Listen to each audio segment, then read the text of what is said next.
Why do we meditate? What is meditation? Well, there's a bunch of videos that I'm doing now to try and explain what I've learned. I think everybody develops their own little toolbox over time with little tricks, Jedi mind tricks, little techniques and tools that have been learned over the millennia by people who have dedicated time to sitting and just observing what this mind is. I meditate because just like I used to exercise in the gym when I played football, I needed to make my body stronger. I needed to be strong enough to play the game. While I meditate, I sit on this 2 square feet of cushion on this earth to exercise my mind, to make it strong enough so I can play this game, life, the game of life. It's always changing. And with the constant change of life, the mind can attach to the past or the future, both that don't exist, and forget about the present moment. And that's when you stop living. You're basically on autopilot, craving something in the future or fearing something that happened in the past that might happen again, and the present moment is lost.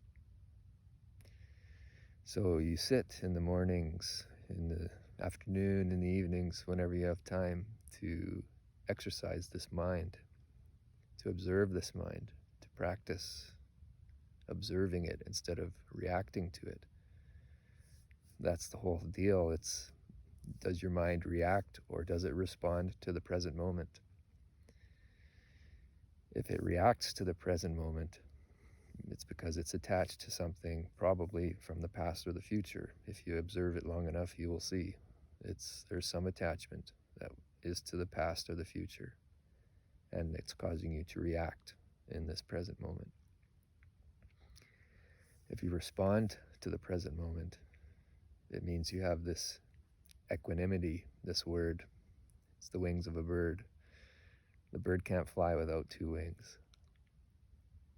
One of the wings is the ability to observe this chattering mind that's constantly trying to drag us into the past or the future, and sometimes for good reason, to tell us, to warn us, to remind us.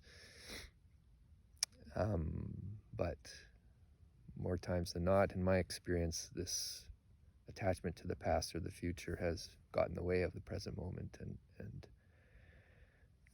caused me to react in the present moment and not respond. So the meditation allows me to observe.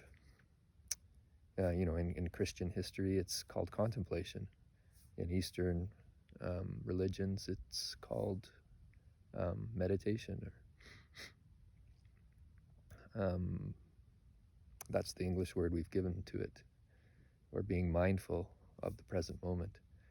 We're learning to not react to the present moment, but to respond. So as we sit for certain amounts of time each day, this muscle of observation gets stronger, just like our biceps would get stronger by repetition. So we repeat this practice to make the muscle of observation of the present moment stronger.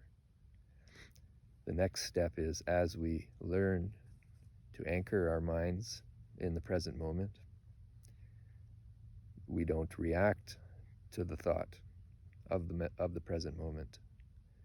Once we stop reacting to these stream of thoughts that come towards us every moment, we become equanimous, that we become peaceful. We're not reacting, we're responding. And that could be enlightenment all right there. That's these masters we've heard of and read about and learned of in the past. they had absolute control of their minds. Their minds were completely anchored in the present moment, every moment. How many moments are there in a day? Quite a few. There's a certain amount. And in every one of those moments, these people were able to respond, didn't react to one thought. They were at such a peaceful state in their body, in their mind.